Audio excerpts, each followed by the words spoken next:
টানা ১০ দিনের ঈদের ছুটি শেষে আবারও কর্মব্যস্ত হয়ে উঠেছে রাজধানী ঢাকা। বিশেষ করে আমি এই মুহূর্তে দাঁড়িয়ে রয়েছি রাজধানী ঢাকার সবচেয়ে ব্যস্ততম এলাকা বলা চলে গুলিস্তান। আ এই গুলিস্তান এখান থেকে আপনি দেখছেন যে একের পর এক ঢাকা থেকে ঢাকার বাহিরে থেকে বিভিন্ন জেলা থেকে কিন্তু গণপরিবহনগুলো দূরপাল্লার বাসগুলো আসছে।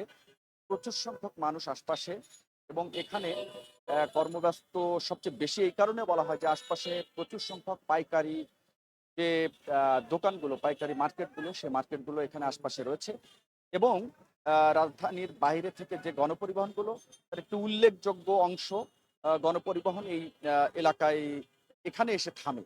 যার কারণে আমি একটু দেখাতে বলব যে একের পর এক কিন্তু এভাবে গণপরিবহনগুলো আসছে। আ রাজধা দেশের বিভিন্ন অঞ্চল থেকে।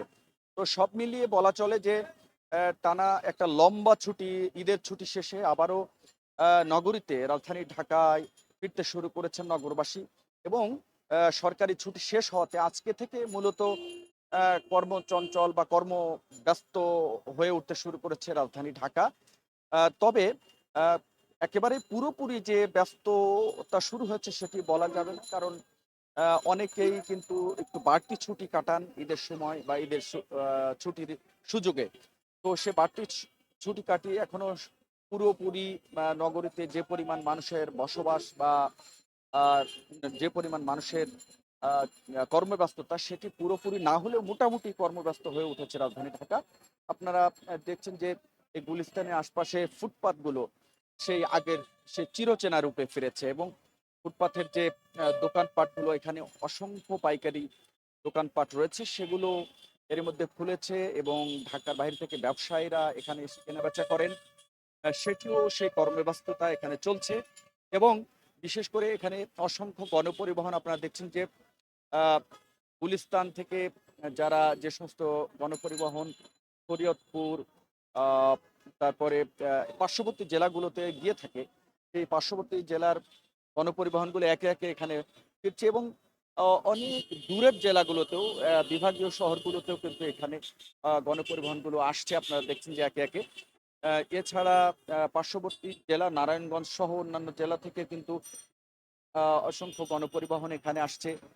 তো সব মিলিয়ে বলা চলে যে রাজধানী ঢাকা আবারও সেই কর্মব্যস্ত চিরচেনা যে যানজটের শহর। বিভিন্ন নামে নামকরণ করা হয় রাজধানী ঢাকাকে। যানজটের শহর বলা হয়, অতিরিক্ত মানুষের শহর বলা হয়, রিকশার নগরী বলা হয়। তো এরকম সেই কর্মব্যস্ত আবারও হয়ে উঠেছে রাজধানী ঢাকা। তো এই ছিল মোটামুটি রাজধানী ঢাকা। এছাড়া আপনাদেরকে দর্শক একটু বলে রাখি যে ঈদের ছুটি কাটিয়ে রাজধানীবাসী যে ফিরছেন যারা তাদের অনেকের সাথে কথা হয়েছে। তারা বলছেন যে অনেকটা বিগত ১৫ বছরের যে স্বাচ্ছন্দ্য তারা খুঁজে পাননি, সেই স্বাচ্ছন্দ্য এবার তারা পেয়েছেন এবারের ঈদে।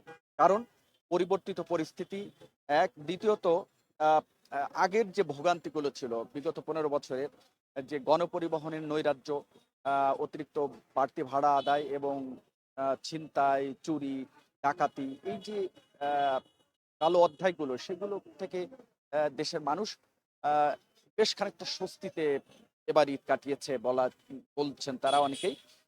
তবে কিছু, কিছু ক্ষেত্রে ভাড়া নৈরাজ্যর যে দৃশ্য চিরচেনা রূপ সেটি কিছু, কিছু ক্ষেত্রে রয়েছে। আইনশৃঙ্খলা বাহিনী বিশেষ করে সেনাবাহিনীর সদস্যরা তারা কিন্তু বেশ জোরে সোরে গাড়িতে গণপরিবহনগুলো দূরপাল্লার বাসগুলোতে তারা তল্লাশি চালাচ্ছেন। যাত্রীদের সাথে কথা বলছেন। যদি কেউ ভাড়া বেশি আদায় করছে তাদেরকে পানিশমেন্ট দিচ্ছেন এবং বা তাদের টাকা ফেরত দেওয়ার ব্যবস্থা করছেন। এই যে দৃশ্যগুলো এটি আসলে বিগত অনেক বছর হয়নি। যার কারণে এবার মানুষ বেশ খানিকটা স্বস্তি নিয়েই আ যে গ্রাম থেকে পরিবার-পরিজনের সাথে ঈদের ছুটি কাটিয়ে অনেক স্বাচ্ছন্দ্যে আবারও নগরীতে ফিরছেন। আপনারা দেখছেন যে এখানে এই গুলিস্তানে এখানে আসলে পা ফেলানোর ঠাঁই থাকে না। মানে তিল ধারণের ঠাঁই থাকে না। এমন একটি আ আ চিত্র থাকে এই গুলিস্তান এলাকায়। যেহেতু সবচেয়ে কর্মব্যস্ত রাজধানীর বাইরে থেকে মানুষ আসে। এখানে ব্যবসায়িক হাব বলা চলে এই গুলিস্তান এলাকা। তো সব মিলিয়ে বলতে হবে যে রাজধানী ঢাকা তিলোত্তমা যে ঢাকা সেই আ চিরচেনা রূপে আবারও ফিরছে। আবারও কর্মব্যস্ত হয়ে উঠছে রাজধানী ঢাকা। আর আ এই যে স্বাচ্ছন্দ্যের যে ঈদ কাটিয়েছে নগরবাসী, তারা বলছেন যে এমন আহ, স্বাচ্ছন্দ্যে তারা আগামী দিনগুলোতে কাটাতে চান।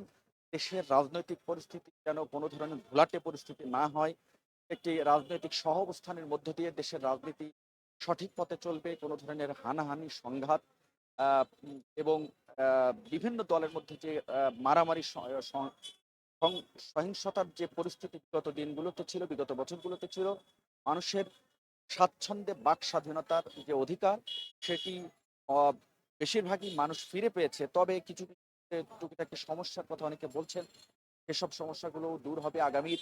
আহ, দেশ হবে একটি সুখী আগামী নির্বাচনের মধ্য দিয়ে একটি আহ, গণমানুষের সরকার গঠিত হবে, সেই প্রত্যাশা করছেন নগরবাসী। এবং আগামী দিনে যেন কোনো ধরনের অপ্রীতিকর ঘটনা, রাজনৈতিক সহিংসতা সৃষ্টি না হয়, সেই প্রত্যাশাই জানাচ্ছেন নগরবাসী, এই ঈদের ছুটি কাটিয়ে আসা নগরবাসী। তো এই ছিল মোটামুটি রাজধানী ঢাকার সামগ্রিক চিত্র। ঈদের 10 দিনের ছুটি শেষে এমনটাই হচ্ছে সামগ্রিক চিত্র রাজধানী ঢাকা। তো এই ছিল আপাতত শেষ করছি। পরবর্তীতে আবারও আপনাদের সামনে হাজির হব পরবর্তী কোনো আপডেট নিয়ে।